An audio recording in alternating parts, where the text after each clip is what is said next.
Good day. So our lesson for today is lesson number 3, Information Literacy.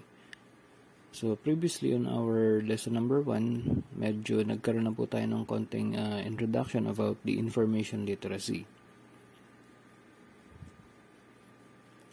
So balikan lang po natin ng kaunti. Ano ba pag sinabi nating information?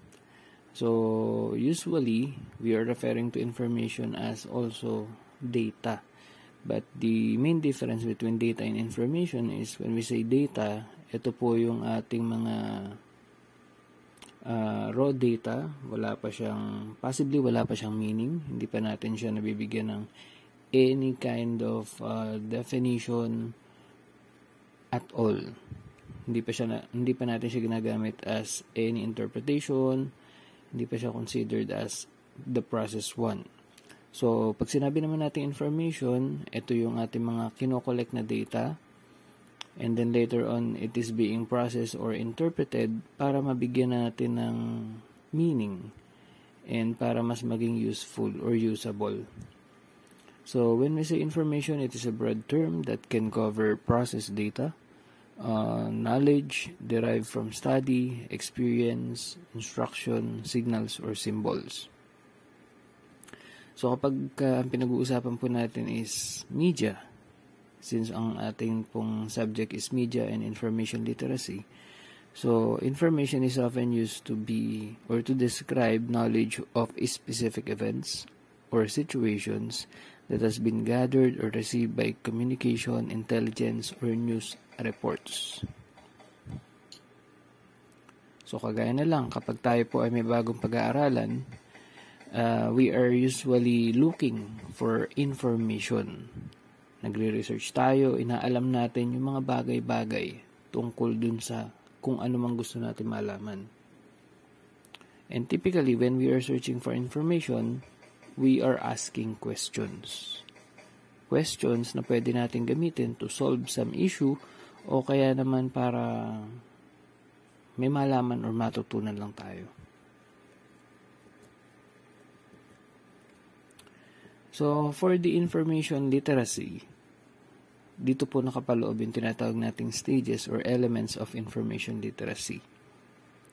So, kapag tayo po may gusto tayong matutunan, may gusto tayong malaman, may gusto tayong alamin or investigahan, usually, meron po tayong pinagdadaanan. Although, syempre, as a student,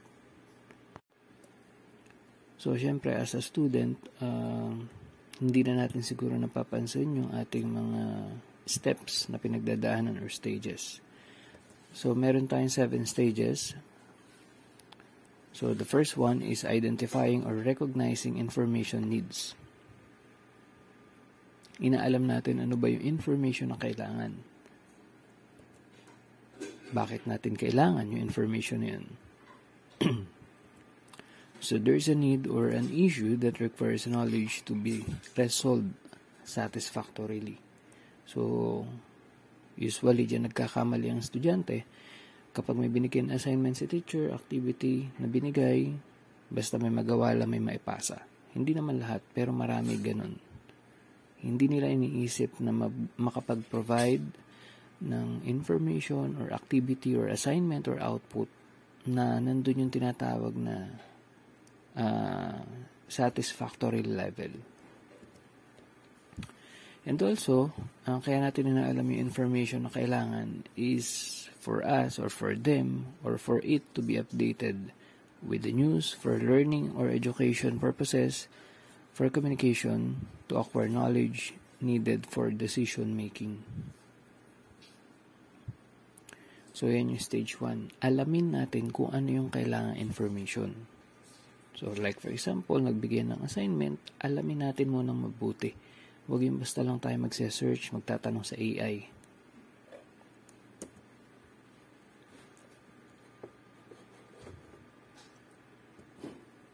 Stage 2, determining sources of information. So, syempre, kailangan ay alam din natin kung saan natin kukunin yung information. Although sa inyo, as a student, Ang typical na source natin is kay Google. Search lang natin sa Google, search lang natin sa ating mga ginagamit ng search engine, or minsan sa AI na lang nagtatanong. So, in stage 2, the question is, where do you search for the information? Saan natin hinahanap? Saan natin hahanapin? Saan natin makikita? So, kagaya sa inyong practical research na subject. So, pag sinabi nating research, hindi yan basta makapag-search ka na lang kay Google. Meron niyang mga certain requirements or criteria kung saan mo pwedeng kuhanin yung iyong mga related literature or yung iyong mga magiging references. So, nung tinanong ko kayo last time, sabi nyo is sa Google Scholar. Although, hindi lang naman si Google Scholar yung pwede nating source, marami pang iba. Nandiyan si Science Direct, nandiyan si Elsevier, at sa kung saan-saan pa kagaya ni IEEE. So, marami tayong pwede mapagkuhanan ng information if we are talking about research. Hindi pwedeng galing lang sa vlog, galing lang sa balita, or sabi lang ng isang vlogger. So, usually, ang ating pinagkukunan ng information, internet, television, library, radio, newspaper, and kung saan pa man tayo may pwedeng makuha. Kagaya ng mga research or journals. Stage 3, citing or searching for information. How do you acquire and store information? Paano mo ba kinuha? O alam mo kung saan ka nag-search, alam mo kung saan ka mag-search, saan ka maghahanap. But the question is, paano? Paano mo siya nakuha? And kung alam mo ba kung paano i-cite yung source mo. Hindi yung aangkinin mo na lang yung nakuha mong information as yours. So, dun usually nagkakaroon ng problem yung mga estudyante sa tinatawag nating plagiarism. So, we need to know how to cite the people or the author who originally wrote those information. Then, write, print, photocopy, photograph, download, cloud, storage, record, external memory drives, memory cards. So, saan ba natin kinuha? Saan natin nakita? Saan ba natin kinapi yung ating information? And also, pagka tayo ay nagsasite ng mga information, wag naman tayo masanay ng copy and paste lang. Basahin din natin, magbigay tayo ng konting input or as much as possible para praise natin. Bigyan natin ang sarili nating parang input, insertion ng information dun sa nabasa natin. Huwag basta lang natin ipe-paste. Hindi yun magandang practice. Then, stage 4, analyzing and evaluating the quality of information. So, how will you determine the quality and accuracy of information that you have? Ano yung pwede natin maging basihan? Paano natin masasabing tama yung nakita mo information? Paano natin masasabing iyon yung sakto na hinahanap natin na information? So, know how to properly comprehend the information you've uncovered. Hindi yung marunong ka lang magbasa. Kailangan pag binasa natin, uunawain din natin. Kasi kapag na-extract natin ang mga information na nabasa natin, dun papasok yung tamang information sa atin. Iba yung nabasa mo lang sa naunawaan mo. So, if ever hindi mo naunawaan, saan ka pwede lumapit? Kanino ka pwede mag-consult? For example, you are searching for a subject regarding mathematics or a topic regarding mathematics. Kanino ka dapat magtanong? Sa subject teacher mo ba sa Filipino? Sa English? Or sa subject teacher mo na related sa mathematics? So, para ma-evaluate mo kung tama ba yung na-search mo, na yung nabasa mo, kanino ka dapat magtanong? So, dapat alam mo kung sino yung expert or yung knowledgeable enough. So, it should come from a reputable source, such as institution, or pag ang pinag-uusapan natin is mga research journals, especially sa inyo, may subject kayo na research, dapat dun sa mga tinatawag nating research journals talaga or kino-consider natin as research journals, hindi yung mga predatory research journals or yung mga for the payment lang kaya nakakapag-publish. So maganda yung mga Scopus Index na research journals. Yun talagang mga masasabi natin na high standards. Then stage number 5, organizing, storing, or archiving information. How do you use the information that you have? Paano mo gagamitin? Paano mo ginamit? So, dapat ay alam natin yung part na yan. Alam mo kung paano siya i-organize, especially if that is raw data. Hindi mo siya basta gagamitin na lang. Kagaya na lang kapag tayo ay may mga numerical data, which is in CSV o kaya in spreadsheet file. Usually, hindi natin yan basta gagamitin for analyzing or analyzation process. Kailangan i-organize natin yan. Magkaroon tayo ng tinatawag na data cleansing or cleaning. So, yun. That's part of the organizing. And then storing. Saan mo tinatabi yung mga information na nakuha mo or yung nalaman mo? Basta mo lang ba yan iiwan sa ibabaw ng mesa? Sa kung saan? So, dapat meron din tayong tinatawag na ethics when it comes to gathering information, organizing, and storing.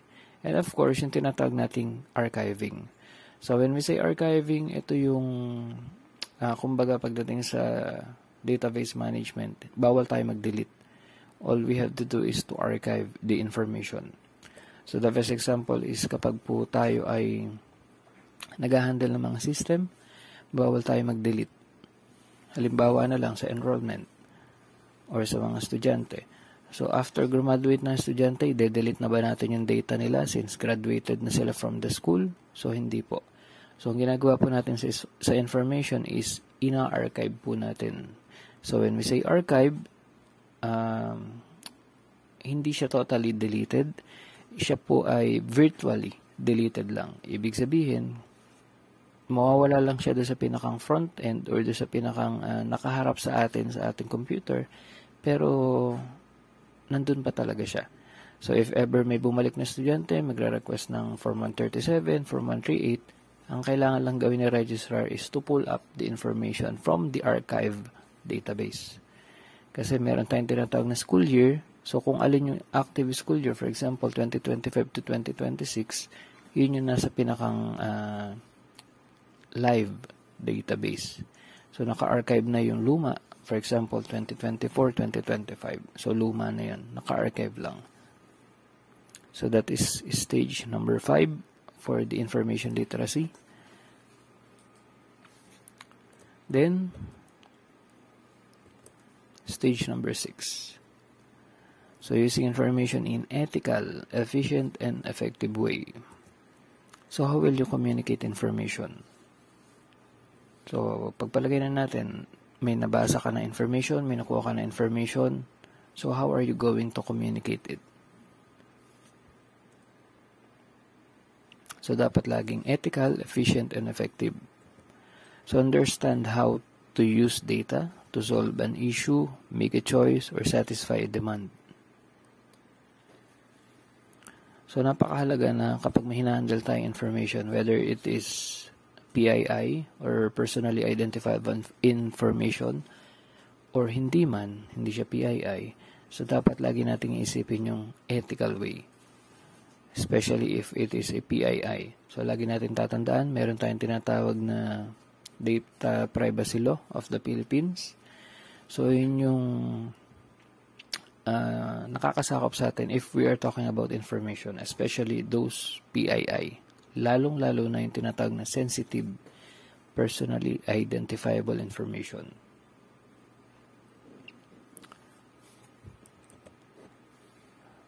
So, paano ba natin i-communicate? So, usually, we are using announcement, text, postings on social media, or face-to-face session. So, kagaya sa atin sa klase. So, we have our medium of instruction. Paano ba tayo nagkaklase? So, it's either face-to-face o kaya kapag nagkaroon ng mga circumstances, halimbawa, hindi tayo nakapag-meet, so pwedeng online o kaya pwedeng pre-recorded videos. Then, saan papasok yung pagiging ethical, efficient, and effective way? So, halimbawa, shinare ko to sa klase nyo, so dapat itong ating recorded session is just for the class, for your section.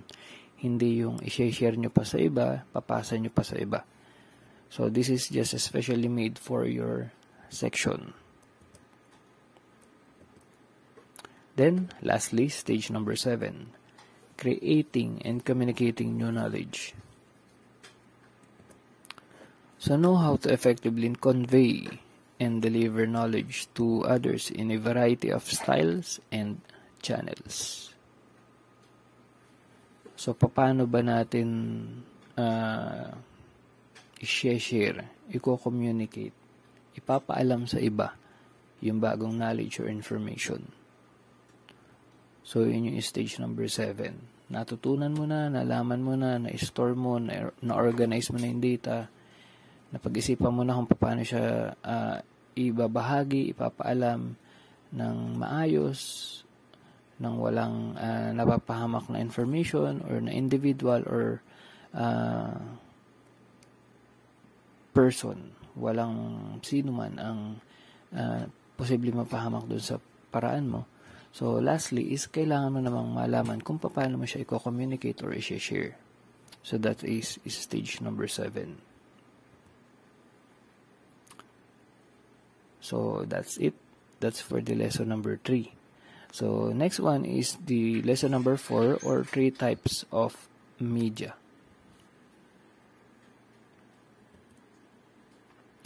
So, when we say media, it is the plural of medium. So, it refers to the communication channels through which we disseminate news, music, movies, education, promotional messages, and other data. So, it includes physical and online newspapers and magazines, television, radio, billboards, telephone, the internet, fax, and ayan, naulit lang, billboards. So, pag sinabi nating media, medium, channel, so ito yung ating ginagamit as a way para i-share sa mas nakakarami yung information. So, ito yung ating padaluyan. Ito yung ating channel. So, when we say mass media, so, syempre, media pa rin siya. The only difference is we are aiming to communicate the information, to disseminate the instruction, or kung ano mang gusto nating ipaalam sa mas nakakarami. That's why it is mass media. So, we are talking about the public, we are talking about the masses, yung masa. So, mass media means technology that is intended to reach a mass audience. It is the primary means of communication used to reach the vast majority of the general public. So, ang mga kadalasang alam natin na ginagamit for the mass media, edi syempre si television, si radio, yun yung pinakang common before. Pero nung dumating si internet or yung advent of the internet, so lalo na pong naging mas madali para sa mga kung sino mang gusto magpaalam na information, na ipaalam, iparating yung information na gusto nilang iparating doon sa kanilang target audience through the use of internet.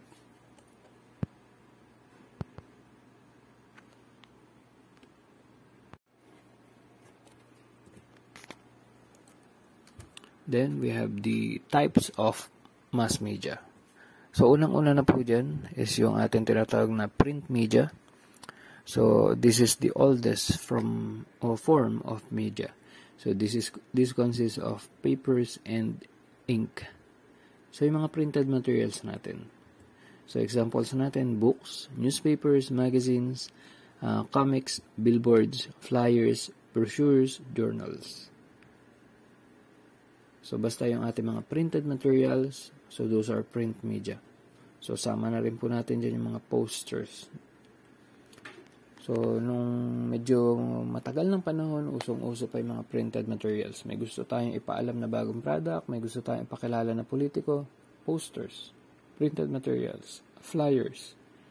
So, yun yung pinakang unang paraan at klase ng mass media. Next is the broadcast media. So, media that reach the target audiences using airwaves as the transmission medium. Airwaves or frequency. So, yun po yung ginagamit natin for broadcast media. So, meron tayo dyang television, radio, and then movies. Or sabihin na lang natin television and radio. So, yun yung ating typically ginagamit for the broadcast media. So, kaya yung ating mga napapanood na mga nagbabalita or yung mga nakikita natin sa mga news channels, ang tawag natin is broadcasters. Because they are using the broadcast media as their medium for sharing the information or the news. Then, the third type is new media. So, the content is organized and distributed on digital platforms. So, examples, mobile apps, social media such as Facebook, Instagram, and other social medias. And then, of course, e-books, the internet, and then wearable technologies. So, lahat ng ating mga new media, usually gumagamit yan ng internet. So, we can think of anything that is using internet that is also sharing information as part of the new media.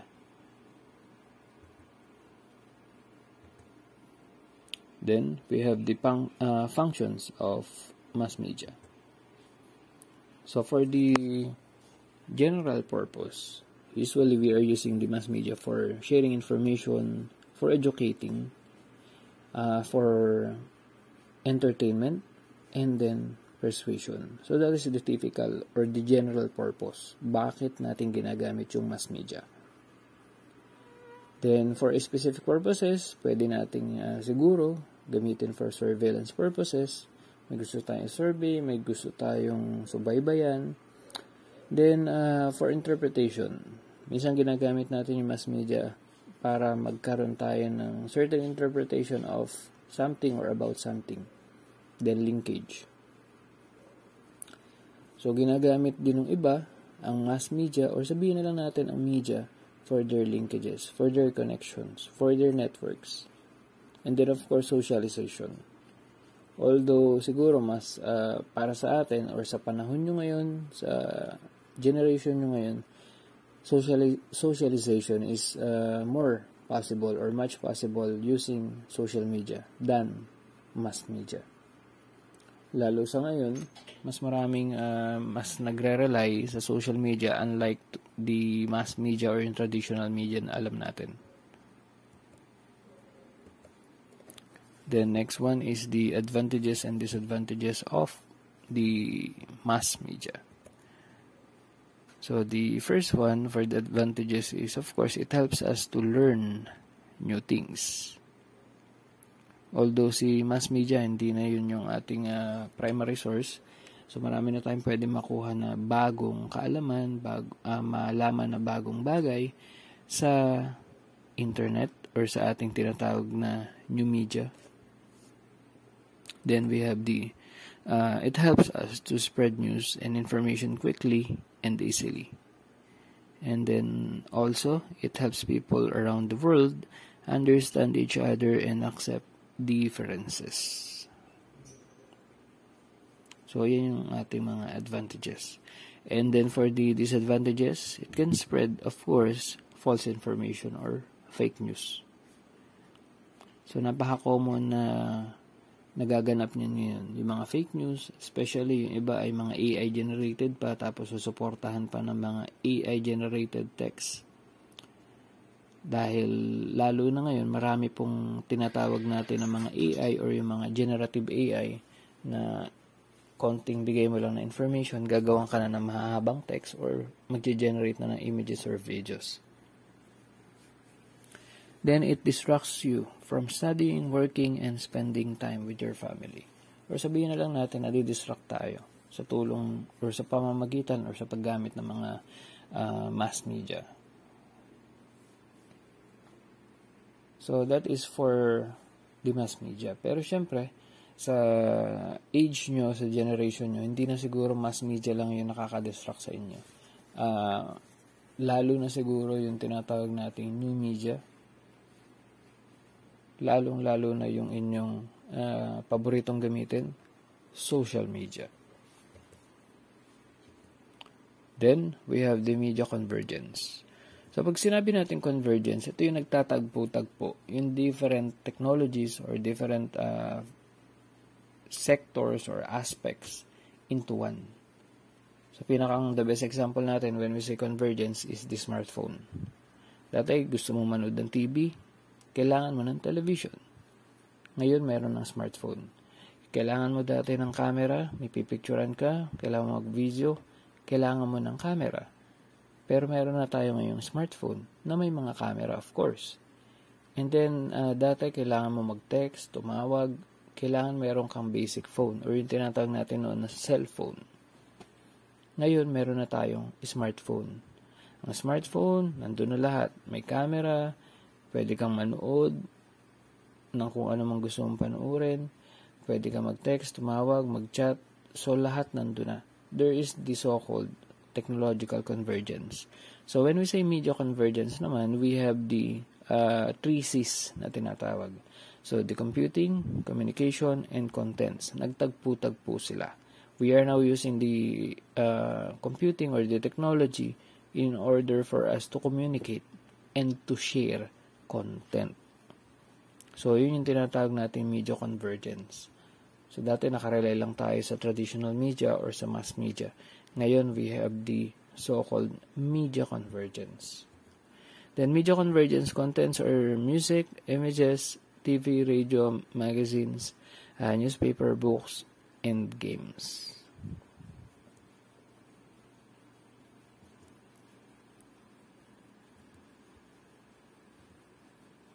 Then, we have, of course, advantages and disadvantages of the media convergence. So, syempre, for the advantages, lower cost form of media. So, since nandun na lahat, nagtagpo-tagpo na, sama-sama na lahat yung pwede nating kailanganin or hanapin, so mas makakatipid tayo.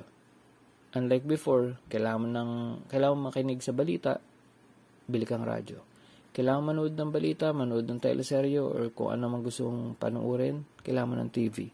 So, ngayon, kung may smartphone ka, as long as maybe you have internet, so possibly, may mga options ka para sa kung ano mang entertainment or kung ano mang gusto mong i-accomplish na task. Then, quality of product enhance, and then interactivity, audience participation is encouraged. So, all in all, ito yung ating mga makikitang advantages or pwede nating matamasang advantages when we are using media convergence or if we are experiencing media convergence. So, lalong-lalo na yung pagiging interactive. So, pwede na tayo makipag-communicate dun sa mga broadcasters, sa mga influencers, as long as we are connected with their account. Pwedeng naka-follow tayo, naka-subscribe tayo. So, pwede tayo mag-iwan ng mga comments or messages as long as they are accepting. Kasi may option din naman yung mga creators natin na i-off yung comments section or alisin yung option na mag-message. Then, of course, disadvantages. So, information overload. So, sa dami ng different technologies that are available for media convergence or for using media. So, possibly, magkaroon din tayo na information overload. Scroll ka lang na scroll sa phone mo, sa smartphone mo, or sa mga mobile app na gamit mo, ang dami mong makikita information. And, possibly, hindi rin lahat ma-absorb mo. Then, we have the rapid changes in technology. So, disadvantage na rin yan. Although, sa iba, advantageous yan, lalo na kung sila yung nagbebenta ng mga new technologies. Pero sa mga users, nagiging disadvantage yan, or part of the disadvantages. Since, syempre, kakabili mo lang ng iPhone mo. May bago na naman pala sa susunod na linggo, sa susunod na buwan. So, that will be some kind of disadvantage for you. Kahapon lang, bago pa yung phone mo eh. Next week, luma na. Then, people lack the skills to full advantage of the new media. So, hindi naman lahat ay pinanganak na magaling gumamit ng technology. Lalo na siguro yung ating mga nakakatanda. So, yung iba doon ayaw na matuto ng technology, ayaw na gumamit ng technology. Gusto na nila yung kanilang nakagis ng buhay. Yung iba naman gusto matuto pero hindi na nila totally ma-absorb yung information pa paano magamitin yan, anong pipindutin. So, yun. So, nagiging disadvantage. So, that's the end of Lesson 3 and Lesson 4. So, the information literacy and then the types of media. So, yun pong ating quiz ay sa next session na lang po natin. Bago tayo magsimula ng new topic, so dun po tayo mag-quiz. So, 1/4 lang naman po yung kailangan nyo. And ay quiz na po natin is about the lesson 3 and lesson number 4.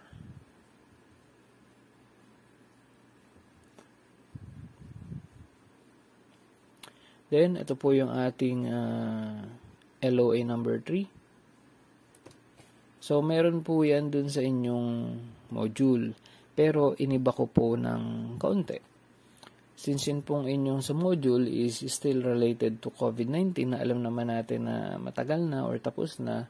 So, binago ko lang ng kaunti. Ganun pa rin yung mga steps or stages na gagawin nyo. Pero, ang kailangan nyong gawin na ngayon is about the non-professional driver's license. How to have a non-pro or non-professional driver's license legally. Legally po, ibig sabihin, paano ba yung proseso kapag gusto mo magkaroon ng non-pro na driver's license nang hindi ka gumagamit ng fixer or hindi ka lumalapit sa fixer. So, that's the legal way. Yung hindi ka gagamit ng padrino para maayos yung iyong lisensya. So, what are the stages? So, yung 7 stages na pinakita natin kanina or diniscuss natin kanina, yun po yung magsisilbing guide nyo para ma-solve or magawa itong LOA number 3. Then, since dalawa po yung ating lesson na diniscuss, the next one is LOA number 4. So, bali, 1 whole lang po ito. Pwedeng gawin nyo dun sa harap is LOA number 3. Sa likod naman is yung ating LOA number 4. Or kung matipid naman kayo sa papel, pwedeng ganun din. Isang buong papel pa rin na yellow paper. Kalahati lang sa bandang taas, yung LOA 3. And then sa bandang baba naman sa LOA 4. So, pwedeng ganun. So, as long as 1 whole lang po. 1 whole paper lang po yung gagamitin nyo. Isa lang. So, kung ikaw si Juan de la Cruz, so isa lang dapat na papel ang ipapasa mo for LOA 3 and 4. So, for LOA 4, draw an illustration of how different media affect our society. So, you should be guided by this criteria below. So, appropriate ba yung ginawa nyo? 4 points. Originality, 4 points also. And then, meaningfulness, 10 points. And then, completeness, 3 points. So, total po natin is 20 points. So, again, yun po ating quiz or yung ating FUA. Yun po ay pag nagkita-kita na tayo ulit by next meeting. So, dun po tayo mag-FUA. Bago tayo mag-start ng bagong topic. So, yun lang po. At magandang